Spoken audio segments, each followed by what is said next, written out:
بسم اللہ الرحمن الرحیم۔ آج کی اس ویڈیو میں ہم آپ کو ایک ایسے ملک کی کہانی سنائیں گے جہاں پاکستان جیسا نظام قائم تھا اور صرف پانی کا ایک گھڑا رکھنے کے لیے پوری ایک وزارت قائم کر دی۔ انتہائی دلچسپ کہانی ہے۔ یہ سننے کے بعد آپ اس نتیجے پہ پہنچیں گے کہ ہمارے ملک میں بھی کیا ایسا ہی نظام ہے یا نہیں۔ جی بالکل ایسا ہی ہے۔ تو چلتے ہیں ایک واقعے کی طرف کہ کسی بادشاہ کا گزر اپنی سلطنت کے ایک ایسے علاقے سے ہوا جہاں کے لوگ سیدھا نہر سے ہی پانی لے کر پیتے تھے۔ وہاں سے بادشاہ کا گزر ہوا۔ بادشاہ نے حکم دیا کہ عوام الناس کی سہولت کے لیے یہاں ایک گڑھا بھر کر رکھ دیا جائے تو زیادہ بہتر ہوگا اور ہر چھوٹا بڑا سہولت کے ساتھ پانی پی سکے گا۔ بادشاہ یہ کہتے ہوئے اپنے باقی سفر پر آگے کی طرف بڑھ گیا۔ شاہی حکم پر ایک گڑھا خریدا گیا اور خرید کر نہر کے کنارے رکھا جانے لگا تو ایک اہلکار نے مشورہ دیا کہ یہ گڑھا عوامی دولت سے خرید کر شاہی حکم پر یہاں نصب کیا جا رہا ہے، ضروری ہے کہ اس کی حفاظت کا بندوبست کیا جائے اور ایک سنتری کو چوکیداری کے لیے مقرر کر دیا جائے۔ سنتری کی تعیناتی کا حکم ملنے پر یہ بات بھی سامنے آئی کہ گڑھا بھرنے کے لیے کسی ماشکی کا ہونا بھی ضروری ہے اور ہفتے کے 7 دن صرف ایک ماشکی یا ایک سنتری کو نہیں پابند کیا جا سکتا۔ بہتر ہوگا کہ 7 سنتری اور 7 ہی ماشکی ملازم رکھے جائیں تاکہ باری باری کے ساتھ بلا تعطل یہ کام چلتا رہے۔ ایک اور محنتی اہلکار نے رائے دی کہ نہر سے گڑھا بھرا ہوا اٹھا کر لانا نہ تو ماشکی کا کام بنتا ہے اور نہ ہی سنتری کا۔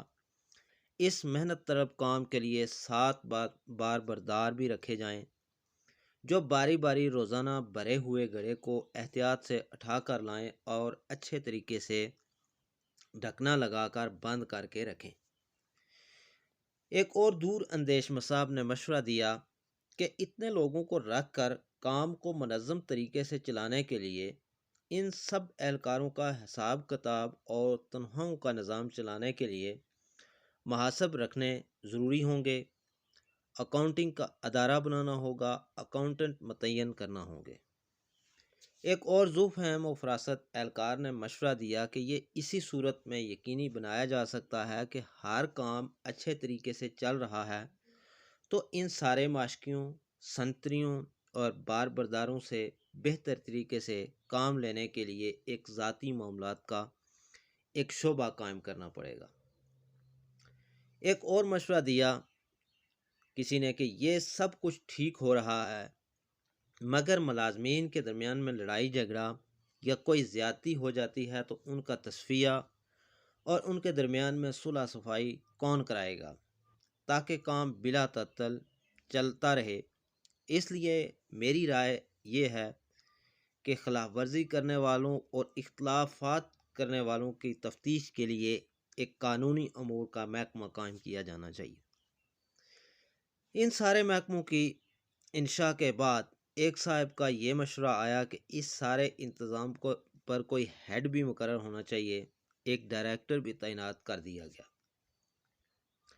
سال کے بعد حسب روایت بادشاہ کا اپنی رعایا کے دورے کے دوران اس مقام سے گزر ہوا تو اس نے دیکھا کہ نہر کے کنارے کئی کنال رقبے پر ایک عظیم الشان عمارت کا وجود آ چکا ہے جس پر لگی ہوئی روشنیاں دور سے نظر آتی ہیں اور عمارت کا دبدبا آنکھوں کو خیرہ کرتا ہے۔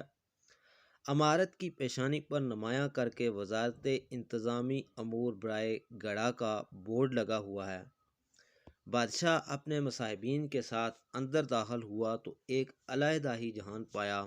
عمارت میں کئی کمرے، میٹنگ روم اور دفاتر قائم تھے۔ ایک بڑے سے دفتر میں آرام دہ کرسی پر عظیم الشان چوبی میز کے پیچھے سرمئی بالوں والا ایک پروقار معزز شخص بیٹھا ہوا تھا جس کے سامنے تختی پر اس کے القابات پروفیسر، ڈاکٹر، 2 جنگوں کا فاتح، فلاں بن فلاں، ڈائریکٹر جنرل برائے معاملات سرکاری گڑھا لکھا ہوا تھا۔ بادشاہ نے حیرت کے ساتھ اپنے وزیر سے اس عمارت کا سبب پوچھا اور ساتھ ہی اس عجیب و غریب محکمے کے بارے میں پوچھا جس کا اس نے اپنی زندگی میں کبھی نام بھی نہیں سنا تھا۔ بادشاہ کے وزیر نے جواب دیا، حضور والا، یہ سب کچھ آپ کے ہی حکم پر ہوا ہے، جو آپ نے پچھلے سال عوام الناس کی فلاح اور آسانی کے لیے یہاں پر گڑھا نصب کرنے کا حکم دیا تھا۔ بادشاہ مزید حیرت کے ساتھ باہر نکل کر اس گڑھے کو دیکھنے گیا جس کو لگانے کا اس نے حکم دیا تھا۔ جب دیکھنے لگا تو بادشاہ نے دیکھا کہ گڑھا نہ صرف خالی اور ٹوٹا ہوا ہے بلکہ اس کے اندر ایک مرا ہوا پرندہ بھی پڑا ہوا ہے۔